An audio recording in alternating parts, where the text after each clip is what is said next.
plant things. I think I've always planted stuff too early, and you want to hold back. I think if you have a little polytunnel or a greenhouse to start things in now, it's fine. But you're actually just growing slug food at this time of year if you sow seeds outside. Well, the only things I've planted so far this year was broad beans are a great thing to start early. But even starting broad beans now, there's a danger. I don't know what your slugs are like up here in Bandon. They mightn't be as bad as they are out west. But there's a good chance the slugs are going to have a good go at your broad beans if the weather is cold and they don't jump out fast.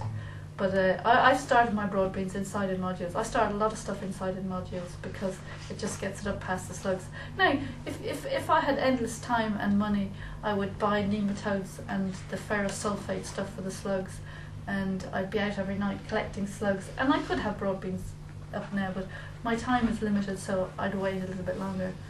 And you could sow broad beans, peas, spinach early would be the first things. But at this time of the year, I'd still start them in modules and wait till Patrick's Day before I'd sow anything directly outside. Now, I make some of my potting compost I make myself just by sieving the garden compost. I'll talk about making compost maybe in a little bit, but the bigger the plant is going out, the more trouble it is to the slug to get going. And the healthier the plant it is. Like, slugs are designed to eat slightly dying, rotten vegetation, and they'll eat your sad transplanted lettuce because they think that, oh God, that thing looks a bit sick, I'm going to eat it, you know. But if it's a really sturdy little lettuce in a module with all its roots going in, they'll think it's a healthy one. They won't bother with it much, I think. Well, they do. Actually, I saw it on Monty Don. He did this thing where he fenced off a piece with different plants in it, and he put slugs in, and he watched which ones they went for, and they generally went for the sickly ones first. So the healthier your plants are going out, the less the slugs are going to eat them. But I think the first thing you need to do actually is to do a plan for the garden, really. You want to decide how much time do I have to garden in the week, and what do I like eating, and am I going on holidays in June, and if so, well, maybe certain things wouldn't be such a great idea, and decide then on a plan. Divide your garden into a number of beds, starting at 4. You know, any multiples of 4 are kind of good, and then you can have some sort of a rotation going. There's actually a really good article, I think, in the February Kitchen Garden that gives you a sample rotation. It says, you know, put your potatoes and roots in one bed, and your things with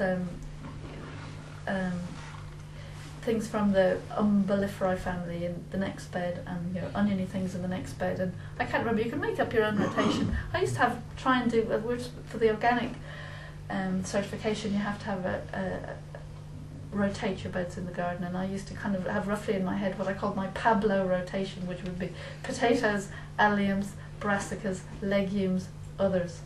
And I mean, I don't think you have to stick to rotating things too rigidly, and some people would say you're actually better growing some things in the same place all the time, like tomatoes, but I think you find what works for you. But kind of roughly divide your garden into beds and decide what you're going to put in the beds, and then get your seeds, and then organise your seeds in a box, like what I'm going to plant in February, what I'm going to plant in March, what I'm going to plant in April. And if you look at it and think, actually, where am I going to put all that, then you have to readjust your plan a bit. And if you have a clear plan and rough dates, you say the first week in March I'm going to sow my peas, and the second week I'm going to sow the spinach, and the third week I'm going to put in my main crop potatoes. I've already put in my early crop potatoes. And if you have a little bit of a plan like that, I mean, just using any good gardening book, or, you know, there's, you know, lots of magazines have a planting plan, and you could just use it as a guide to decide when you're going to plant everything, and have it on a piece of paper. That really, really helps. Because suddenly in the year you think, oh gosh, I never planted any purple sprouting broccoli. When was I supposed to do that? And you've missed it. It's September and it's too late. So a little bit of a plan is always good. And then I have these module trays that take 96 plants, and over the years I've got it into a slight cycle that I start off with the broad beans in the trays, and spinach and early lettuce, and then kind of move on gradually to the sort of later things, which would be the sort of the French beans and runner beans and sweet corn, that you want to plant sort of in April to go out in May. And then in June empty the trays again, and then I might start on my brassicas. I don't bother much with summer brassicas. I'd mostly be looking for things that I'll be eating in the winter, purpose sprouting broccoli and cauliflowers and winter cabbages and things like that. So the trays, once you've emptied the trays out, it's kind of time to do the next thing, and the brassicas kind of go in next.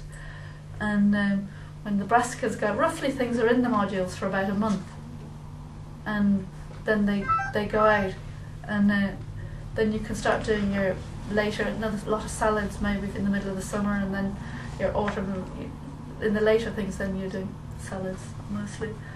And would you grow most seeds in the modules, or would you plant anything in the ground? Do I plant anything in the ground? Lettuces or things like that? No, I don't plant any lettuces in the ground. Carrots I would plant directly in the ground. Carrots, parsnips. Although I do know people that I had some friends using a bit of my land for a garden years ago, and they were growing carrots and parsnips in modules, and I went, you're not supposed to. That doesn't work. It'll make more fork and everything. They had better parsnips and carrots than me. Although it is a kind of, I think it's a slow way of doing it really, because to do a module for each carrot is slow. But actually, they had good carrots, and they had them up. Often you plant carrots and the slugs will have the whole bloody lot. At least they had some. If you grow them, I got this really good tip. If you grow them in a drain pipe, and then you can just do the trench. With carrots. I've done it with peas, but I haven't done it with carrots. All right. Yeah. Apparently it works anyway, because you just slide them off. Slide them out of the gutter, kind of. Yeah. Sorry, gutter. Yeah. I've done it with peas, and it is good for the early peas. But once it gets into March, peas usually manage to get past the slugs. And once things are up, obviously you have to weed. And weeding, I enjoy weeding when it hasn't got ahead of me. It's actually nice to go out and you go out with the hoe and just, especially if it's not too much of any one thing. If you go out to sort of hoe an acre of carrots, it's not really fun. Well, it might be fun to some people, but if you go out and you've got one bed of carrots, it doesn't take long to weed them if it hasn't got much weeds in the first place. Carrots are one of the most difficult things to keep weed free, because they do take a while to germinate, and they're very little, and the weeds can cover them up. So that's where it's important to mark your rows fairly well, and more like that anyway. And where people were growing barley in the hills, and they were all really pretty damn hungry, and they were getting like 3 or 4 times the crop of this maize than they were barley. And so I took some of it back and I planted it in my garden, and I planted beans beside it, kind of climbing beans. I thought this maize would grow tall and the beans would climb up it. Anyway, the maize didn't grow very tall and the beans completely covered it up. And I thought, oh well, sure, forget about it. And at the end of the year, I pulled all the beans off it, and the corn had actually made cobs thoroughly covered in climbing French beans. And I was pretty impressed. So then I grew it out again, and which is what I sold last year. And I got an amazing crop of a really small area this year, and it's really hardy, because it was kind of miserable in May when I planted it out in. Now, May wasn't bad, was it here this year? It was the year before that the May was miserable. And I think it actually would be good if you actually wanted to grow some of your own staples. I think that painted mountain corn would be quite good, because I ground it up in a coffee grinder and made polenta out of it, and it's actually a lot easier to process than wheat or anything else. I mean, you have to get polenta. Would take a while for Irish people to get to like polenta, I think, but after a while, you find ways of polenta, cabbage, and it was. And does it take long to grind up enough to make? Well, I was doing it in a little small coffee grinder, but it didn't really. Electric one or a hand? It was an electric one. Yeah. No, because it's like porridge. You make the polenta, you put a fist of meal into the pot, ground up meal. It doesn't have to be very finely ground. It's quite coarsely ground, and you add water and make it into like porridge, and then you let it go cold and it sets. So you end up with quite a lot more than you started off with, and then you can eat that fried or different ways of eating polenta. Grilled, right? Yeah.